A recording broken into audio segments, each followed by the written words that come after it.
नमस्कार दोस्तों, आज फिर आपका स्वागत है क्राउन इमिग्रेशन के यूट्यूब चैनल पर। तो आज की जो हमारी वीडियो है वो टेस्ट एज से रिलेटेड रहेगी, जो कि जर्मनी ने इंट्रोड्यूस किया है। जिन बच्चों ने बैचलर जाकर जर्मनी में करनी है उसके बारे में हमारी ये एक जनरल डिस्कशन रहेगी। एपीएस की बहुत सारी वीडियोज़ हैं हमारे चैनल के ऊपर, क्योंकि एपीएस भी हर एक स्टूडेंट के लिए मैंडेटरी है before applying the student visa of Germany. अगर आप की सारी एजुकेशन इंडिया से कंप्लीट हुई है तो ये भी वन ऑफ द पार्ट है एपीएस का ही। टेस्ट एज भी, टेस्ट एज जो है वो एपीएस जो ऑर्गेनाइजेशन है, जिसको हम एकेडमिक एवेल्यूएशन सेंटर कहते हैं जर्मनी का, जो बच्चों के डॉक्यूमेंटों को वेरीफाई करती है, उनका ही एक पार्ट है। टेस्ट एज है क्या? Test as test for academic study, इसका फुल फॉर्म ये है, टेस्ट फॉर एकेडमिक स्टडीज़। इसके अंदर क्या क्या होता है, इसकी फ़ीस कितनी है, यहाँ पर कहाँ पे सेंटर बनता है, साल में कितनी बार होता है, इसकी वैलिडिटी क्या है, ये सारी की सारी आज हमारी ये जनरल डिस्कशन रहेगी। इसका बेनिफिट क्या है, और इवन मेरे पास जब मैंने एपीएस की जहाँ जर्मनी से related number of videos previously बनाई थी, बहुत सारी बच्चों की क्वेरी आई थी, उन क्वेरीज़ को भी मैंने क्लियर किया था, जिसको कि एफएक्यू बनाकर लाया था एपीएस का। तो टेस्ट एज के सिस्टम के बारे में हम डिस्कस करेंगे। अगर आपने टेस्ट एज की कोचिंग भी लेनी है तो क्राउन इमिग्रेशन आपको टेस्ट एज की कोचिंग भी प्रोवाइड कर सकता है। उसके अंदर कोर सब्जेक्ट है, कोर सब्जेक्ट हर एक स्टूडेंट्स को जो उसका टेस्ट है देना पड़ता है। उसके पार्ट कितने हैं, उसके अंदर 4 पार्ट्स रहते हैं। ये कंप्लीट जो टेस्ट है 110 मिनट का होता है। तो दूसरा है सब्जेक्ट स्पेसिफिक। ये जो सब्जेक्ट स्पेसिफिक किन क्या है, सब्जेक्ट स्पेसिफिक मीन्स ये है कि अगर आप ह्यूमैनिटी के स्टूडेंट हैं तो आपको कौन सा टेस्ट देना पड़ेगा, अगर आप इंजीनियरिंग के स्टूडेंट हैं तो आपको कौन सा टेस्ट देना पड़ेगा, अगर आप इकोनॉमिक्स के स्टूडेंट हैं तो आपको कौन सा टेस्ट देना पड़ेगा, अगर आप मैथ के स्टूडेंट हैं या नेचुरल साइंसेस के स्टूडेंट हैं, तो कंप्यूटर के स्टूडेंट है तो तब आपको क्या टेस्ट देना पड़ेगा। ये सब्जेक्ट स्पेसिफिक उन्होंने 4 कैटेगरीज़ के अंदर बांटा हुआ है। हर एक सब्जेक्ट स्पेसिफिक के आगे अंदर पार्ट है। जो सब्जेक्ट स्पेसिफिक है ये 150 मिनट का होता है। अगर मैं डिस्कस करूं, अगर बच्चा ह्यूमैनिटी का है तो उसके ह्यूमैनिटी के अंदर सब्जेक्ट स्पेसिफिक के अंदर 4 पार्ट्स हैं, तो उनको वो 4 पार्ट्स को क्लियर करना पड़ता है। बच्चे पूछते हैं कि सर इसमें पासिंग परसेंटेज क्या है या कट ऑफ क्या है। दिस इज़ द डिपेंड, आप जो पर जितने नंबर लेंगे तो उसी के ऊपर डिपेंड है। तो उसके अंदर एमसीक्यू जितने भी जो मैंने पार्ट बताए हैं, इनके अंदर मल्टी चॉइस क्वेश्चंस आते हैं जो बच्चे ने खुद क्लियर करने हैं। तो अभी एक क्वेश्चन और आया था, मैंने लास्ट टाइम भी क्लियर किया था कि जो टेस्ट एज एब कब से इंट्रोड्यूस है, ये 1 जनवरी से ऑनवर्ड 2023 से ऑनवर्ड ये इंट्रोड्यूस हुआ है। जो पहले वाले बच्चे हैं वो विदाउट टेस्ट एज अभी अपना एडमिशन अप्लाई कर सकते हैं।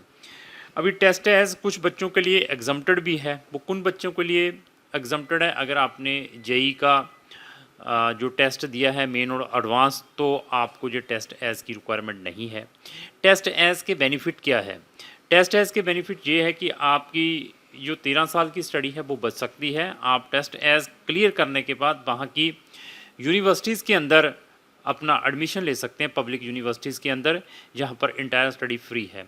अभी क्वेश्चन आता है कि क्या सर अगर मैं प्राइवेट यूनिवर्सिटी में पढ़ने के लिए जा रहा हूँ तो तब भी मुझे टेस्ट एज देना पड़ेगा? यस, 100% आपको भी टेस्ट एज देना पड़ेगा, इवन अगर आप प्राइवेट यूनिवर्सिटी में भी पढ़ने के लिए जाते हैं, क्योंकि एपीएस जो सर्टिफिकेट है वो तभी इशू होगा +2 पास स्टूडेंट को अगर वो टेस्ट एज देगा, क्योंकि उसकी चेक लिस्ट के अंदर ये भी चीज़ मेंशन की हुई है। तो इसकी सर फ़ीस कितनी है टेस्ट एज की? इसकी जो फ़ीस है 150 यूरो की है। इसके सेंटर कहाँ पर बनते हैं? अभी फ़िलहाल तो दिल्ली के अंदर ही इसका सेंटर बना हुआ है, वहाँ पर बनेगा, लेकिन आने वाले टाइम में अगर इसकी डिमांड ज़्यादा बढ़ती है तो जो ये एजेंसी है एपीएस, इनके सेंटर डिफरेंट लोकेशंस में भी, टेस्ट एज वाले डिफरेंट लोकेशंस में भी बना सकते हैं। इसका सर टेस्ट एज साल में कितनी बार होता है? आज की डेट में जो टेस्ट एज है थ्राइस इन्हें ये 3 बार ये जो एग्ज़ाम है साल में होता है। तो आइदर आपने पेपर बेस देना है या डिजिटल बेस, जिसको हम कंप्यूटर बेस कहते हैं, ये दोनों के दोनों ऑप्शंस अवेलेबल हैं। फ़ीस की डिस्कशन करेंगे सर। इसकी फ़ीस कितनी है टेस्ट एज़ की? टेस्ट एज़ की जो फ़ीस है 18,000 इंडियन रुपीज़ है, 18,000 इंडियन रुपीज़ है। तो ये सारे का सारा जो सिस्टम है टेस्ट एज़ का, अगर आपने अच्छी तरह समझना है, अगर आप 12th पास स्टूडेंट हैं तो हमारे ऑफिस में आकर भी आप संपर्क कर सकते हैं। सर इसकी वैलिडिटी कितनी है? अगर मैंने टेस्ट एड्स दे दिया है तो उसके बाद इसकी वैलिडिटी कितनी है? जैसे IELTS की 2 इयर्स की होती है, तो टेस्ट एड्स की जो वैलिडिटी है अनलिमिटेड पीरियड के लिए है। आप अगर वन टाइम दे देते हैं, बट अगर आपका स्कोर अप्रोप्रिएट नहीं आता तो आप दोबारा रीअपियर देकर उसको रिवाइज़ कर सकते हैं, बट इसकी जो वैलिडिटी है अनलिमिटेड पीरियड की है। सर क्या टेस्ट एज़ देने के बाद जब मेरा रिज़ल्ट आ जाता है तो क्या मैं उसको रीचेक करवा सकता हूँ?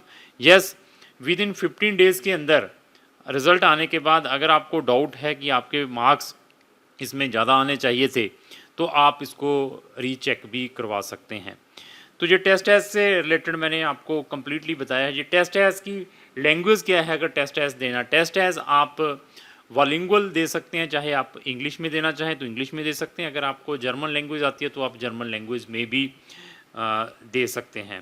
ये सारे का सारा मैंने बता दिया, क्योंकि जर्मन की बहुत सारी यूनिवर्सिटीज़ टेस्ट एज़ को एक्सेप्ट करती हैं एडमिशन्स के लिए, अगर आपने बैचलर में एडमिशन लेना है। क्राउन इमिग्रेशन इस टाइप की इन्फॉर्मेटिव वीडियो डेली अपने सोशल मीडिया पर डालता रहता है। अगर आपका एम हायर स्टडी का है, स्पेशली जर्मनी में है, फ्री स्टडी में जाना चाहते हैं, तो मैंने आज तक जितने भी जर्मनी में स्टूडेंट भेजे हैं वहाँ की पब्लिक यूनिवर्सिटीज़ में ही भेजे हैं, जहाँ पर इंटायर स्टडी फ्री है, बट डिपेंड है आपकी प्रोफाइल कैसी है। फिर भी अगर आपने प्राइवेट में भी जाना है तो उसमें भी हम आपकी हेल्प कर सकते हैं, क्योंकि कुछ बच्चों के परसेंटेज 55 होते हैं, 60 होते हैं, वहाँ की पब्लिक यूनिवर्सिटीज़ में एडमिशन नहीं मिल पाता, लेकिन वो प्राइवेट यूनिवर्सिटीज़ में जाना चाहते हैं तो वो प्राइवेट यूनिवर्सिटीज़ में भी वहाँ पर जा सकते हैं, लेकिन उनकी फ़ीस 8,000 यूरो से लेकर 20,000 यूरो की है, डिपेंड है कि आप कौन से प्रोग्राम में जा रहे हैं। लेकिन जर्मनी में एक बेनिफिट ये है, जो प्राइवेट यूनिवर्सिटीज़ में बच्चा जाता है वो अपनी फ़ीस क्वार्टर बेसिस पर दे सकता है। यहाँ पर सिर्फ 2,000 या 3,000 यूरो दे के जो अनदर फीस है उसकी जो यूनिवर्सिटीज़ की है वो वहाँ जाने के बाद दे सकता है, लेकिन at the time of applying the visa आपकी जो बैलेंस फीस है उसकी भी बैंक स्टेटमेंट लगानी पड़ेगी, इन एडिशन टू आपका ब्लॉक्ड अकाउंट है।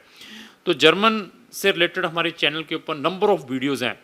आप बहुत सारे सक्सेस स्टोरीज़ भी हैं जिन बच्चों को हमने सक्सेसफुली जर्मनी में भेजा है, तो हमारे चैनल को ब्राउज़ करके देख सकते हैं। तो लास्ट ही मेरी यही रिक्वेस्ट है कि अगर आपको जो मेरी वीडियो अच्छी लगी तो उसको लाइक एंड शेयर करना ना भूलें। Thank you.